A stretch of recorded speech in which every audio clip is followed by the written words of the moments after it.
여러분 반갑습니다. 저는 ERP를 활용한 전산세무회계를 강의하게 된 황영수입니다. 저는 실무에서 한 15년 정도 실제 여러분들이 취업하고자 하는 그런 회사에서 근무를 했었습니다. 상장회사도 근무를 했었고 제조나 무역 쪽 회사에 근무를 하다가 우연히 강의 쪽으로 이제 들어와서 지금은 강의만 전문적으로 하고 있습니다.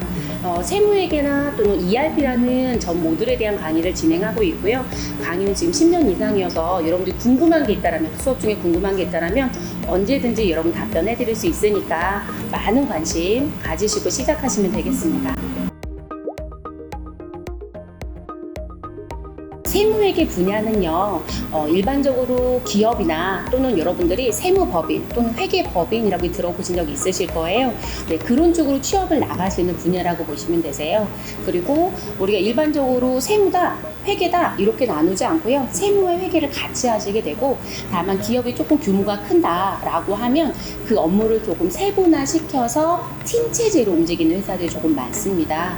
그래서 여러분들이 실제로 세금의 공부도 하실 수 있고 회계라는 공부도 같이 하실 수 있기 때문에 취업 나가시는 부분은 관문이 조금 넓어지실 거예요. 그래서 본 과정에 들어오시게 되면 두루두루 전부 다 배우실 수 있어서 아주 좋을 것으로 보여집니다. 그리고 여러분들 이제 총무라는 것도 또 관심이 있으신 분들이 있으시더라고요. 근데 요즘 이제 총무라는 부분보다는 인사관리 이렇게 많이 얘기를 하세요. 근데 그 인사관리가 인적인 부분에 대한 관리라는 부분이 있고요.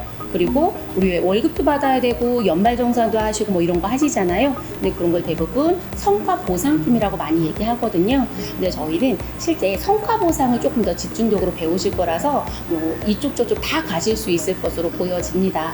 그리고 회계는 또는 세무라는 부분까지 같이 배우시게 되면 여러분들이 회사에 들어가셔서 업무를 하시다가 다른 회사로 이직하실 때 실질적으로 아주 요긴한 자격증이기도 합니다. 그래서 회사에 근무하시다가 이직하려고 저희가 지금 가르쳐 드리려고 하는, 같이 공부하려고 하는 자격증을 취득하기도 하거든요. 그래서 조금 자신감을 가지고 시작을 하시면 좋을 것으로 생각이 됩니다.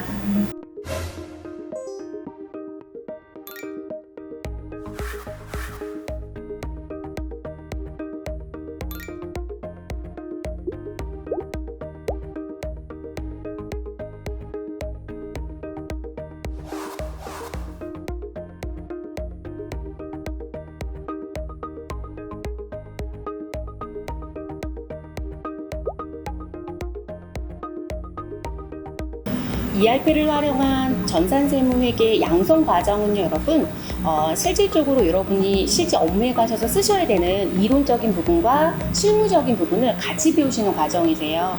근데 대부분들이 여러분들이 대학교를 다니시다 보면 실무는 조금 뒤로 빼놓고 이론적인 것만 많이 치중해서 배우시거든요.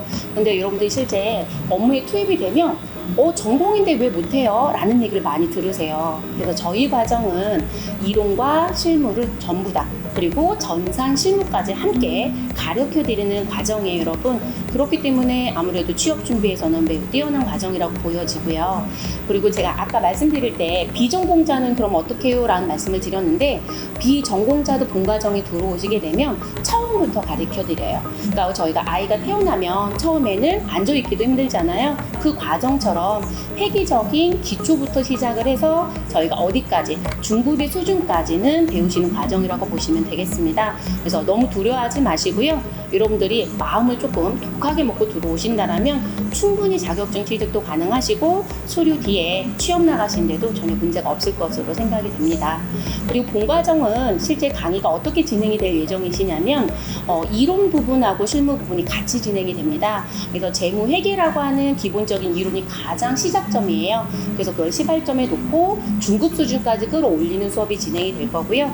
그리고 여러분들이 실제 가시게 되면 세무라는 거 배운 적 있어요? 라고 많이들 물어보세요. 그래서 세무회계는 다시 세분화를 시켜서 우리가 실질적으로 일상생활에서 전혀 못 느끼고 나는 매일매일 내는 세금이 있어요. 그걸 부가가치세라고 배우실 건데, 그 부가가치세와 그리고 여러분 월급 받으실 때 세금 떼고 주거든요. 그럼 그 세금 떼는 행위가 이루어져야 되잖아요. 그런 걸 저희가 소득세라고 배우시게 됩니다. 그래서 그 과정에 대한 이론이 진행이 끝나지면 그걸 고스란히 프로그램에 녹여져 있는 전산실무라는 걸 진행한다라고 보시면 되겠습니다.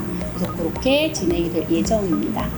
그리고 이 과정에선 여러분 들어오셨으면 한국 세무사의 주관인 전산세무회계라는 자격증을 취득하게 되실 거고요. 그리고 공인회계사 주관 시험도 있습니다. 그래서 AT라는 시험을 보시게 될 거고요. 그리고 한국생산성본부에서 또 주관하고 있는 ERP라고 하는 ERP 정보관리사 자격증이 있습니다. 저희 과정에서 ERP 회계를 취득하는 데는 전혀 문제가 없으실 것으로 보여집니다. 이렇게 생각하시면 되겠습니다. 여러분 지금 이 양성 과정 같은 경우는요, 과정 안내에서도 말씀을 드렸지만 그냥 기본적인 지식만 쌓아갖고 가시는 게 아니라 실제 업무에서 쓸 수 있는 부분을 전부 다 가르쳐드리는 과정입니다. 그리고 또한 여러분들 정말 좋은 게 뭐냐면 지금 프로그램을 3개를 배우실 수 있으신 거예요. 그래서 스마트 A라고 하는 프로그램과 그리고 ERP라고 하는 전사적 자원관리라는 프로그램이 있습니다. ERP가 스마트 A보다는 조금 더 큰 프로그램은 맞습니다. 크다는 관점은 기업이 중소기업보다는 중견이나 대기업들이 많이 쓰는 프로그램이 ERP인데요.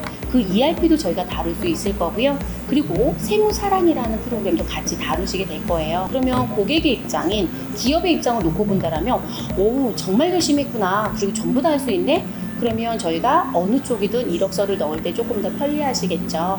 그래서 여러분들이 지금 이 과정에 들어오시게 되면 실무적인 것도 이론적인 부분도 그리고 다양한 프로그램도 경험하실 수 있기 때문에 실제 상당히 좋을 것으로 보여집니다. 그리고 또한 여러분들 프로그램 다루실 때 그냥 프로그램에 입력하는 것만 하시는 게 아니고요.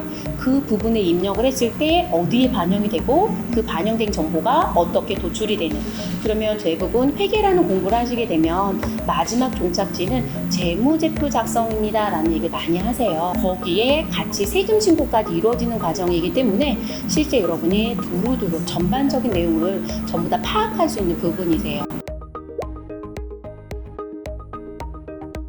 회계는 제가 경험상, 강의 경험상 예습을 바라진 않습니다. 절대로. 복습만 충실히 하실 것. 8시간의 복습량이 상당해요. 밀어놓고 나 다음에 하겠어? 못하세요. 그래서 그날 진행됐던 수업은 반드시 복습과 그리고 담당하시는 교수님들이 내주는 과제가 있으면 그 과제는 반드시 하라고 했던 그 시점에 하셔야 되세요. 오늘 과제, 다음날 과제 다 달라요. 과제가 지속적으로 나갈 거거든요. 그렇다고 여러분이 저희한테 레포트를 써서 낸다? 아니에요. 교재가 있을 거고 그 교재 부분에 분명히 제시된 부분들이 있을 겁니다. 그걸 하셔야 전공자이든 비전공자이든 수료했을 때 내가 취득하고자 했던 자격증 모두 다 취득하실 수 있으실 거고요. 그리고 남들보다 나 많이 공부한 것 같아 라는 뿌듯함을 또 느끼실 수 있을 겁니다. 그리고 여러분 저희가 과정에 이론하고 전산실무 같이 하신다고 말씀드렸잖아요. 근데 그 전산실무는 저희가 자격증 3가지에 대한 형태로 보시게 될 건데 그 부분이 실제 여러분들이 강점인 게 뭐냐면 실제 현업에서 근무하는 분들이 사용하는 프로그램으로 여러분 자격증을 취득하는 거고 그거를 배우시는 거예요. 그리고 또 진행하시는 교수님들이 중간중간 팁을 주실 거예요. 업무에 가면 이건 시험에서 채점하지 않아. 그런데 이건 업무에서 이렇게 써야 돼 라는 얘기도 중간중간 팁 제공해 주실 거거든요. 그런 거 잘 써가셔서 업무에 그대로 쓰시면 되세요. 그래서 실질적으로 여러분이 들어오시게 되면 자격증에서 했었던 부분이 실무에 가서 내가 다시 또 배워야 되더라? 아니에요 여러분. 자격증에서 진행했던 그 내용을 고스란히 갖고 가셔서 실무에서 그대로 사용하시면 되세요. 그런 거 표시 잘 해놓으셨다가 업무에 활용하시면 되겠습니다.